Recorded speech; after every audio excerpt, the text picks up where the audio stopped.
Sahabat Embun Pagi, kita jumpa lagi dalam program Embun Pagi. Hari ini saya Priscilla Susanti ingin mengajak saudara merenungkan tema kebaikan di balik penderitaan. Saudara-saudara yang dikasihi Tuhan, tidak ada orang yang suka, bahkan orang tidak suka berbicara tentang penderitaan. Mungkin lebih suka kita berbicara bagaimana mengatasi, menghindari, atau menyingkirkan penderitaan. Benarkah ada kebaikan di balik penderitaan? Rasul Paulus menuliskan kesaksian di dalam 2 Korintus 4 ayat 16 dan 17 demikian. Sebab itu, kami tidak tawar hati, tetapi meskipun manusia lahiriah kami semakin merosot, manusia batiniah kami diperbarui dari hari ke hari. Sebab penderitaan ringan yang sekarang ini akan menghasilkan bagi kami kemuliaan kekal yang melebihi segala-galanya, jauh lebih besar daripada penderitaan kami. Firman Tuhan ini mengingatkan kita bahwa penderitaan kita yang sekarang ini tak ada bandingnya dengan kemuliaan yang kelak akan Tuhan berikan. Penderitaan yang kita alami ini merupakan sebuah proses yang membawa kita kepada kemuliaan yang jauh lebih besar. Sejak Rasul Paulus percaya kepada Tuhan Yesus sebagai juru selamatnya, ia mengalami berbagai penderitaan. Sebagai Rasul Yesus Kristus, ia diproses melalui berbagai penderitaan, namun melalui jalan sulit yang ia tempuh, ia belajar banyak hal. Dan kita pun dapat belajar banyak hal melalui kehidupan Rasul Paulus. Ketika kita sedang menderita dalam mengikut Kristus, kita akan memahami ataupun belajar beberapa hal. Yang pertama, kita mengetahui bahwa Tuhan Yesus menderita karena dosa-dosa kita. Karena kasih Tuhan kepada kita, Ia rela menderita untuk menghapus dosa kita. Yang kedua, kita dapat menyadari bahwa karena kata-kata atau perbuatan kita bisa menyebabkan orang lain menderita. Yang ketiga, penderitaan kita saat ini dapat berguna untuk penderitaan yang akan datang. Karena kita sudah dikuatkan, karena kita sudah mengalami penderitaan saat ini, selanjutnya kita akan lebih siap dan lebih kuat dalam menghadapi kesulitan mendatang. Yang keempat, pengalaman penderitaan saat ini dapat membentuk karakter kita.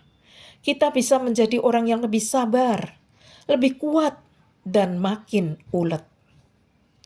Yang kelima, dalam penderitaan kita dapat merasakan kuasa Tuhan dan pertolongan Tuhan.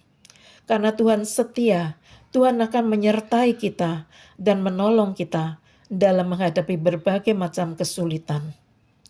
Yang keenam, kita dapat belajar bahwa kita dapat makin mengenal kelemahan dan keterbatasan kita, sehingga kita dapat belajar untuk makin bersandar kepada Tuhan.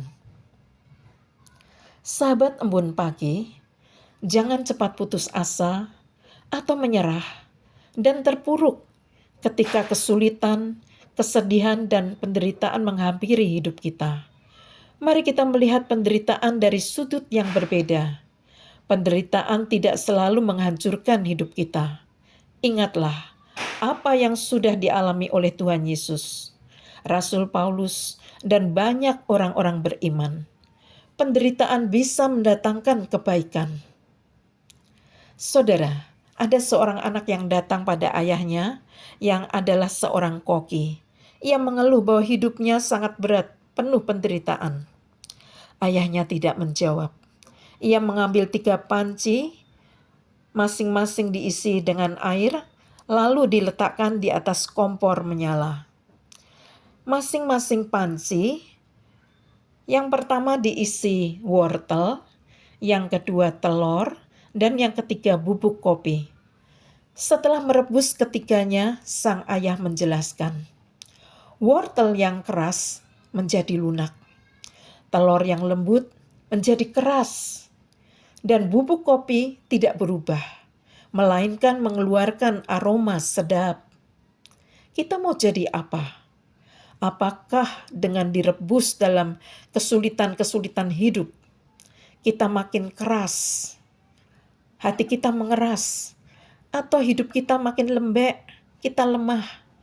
Ataukah kita bisa memberikan kesedapan, keharuman bagi orang-orang di sekitar kita dan juga bagi hidup kita sendiri?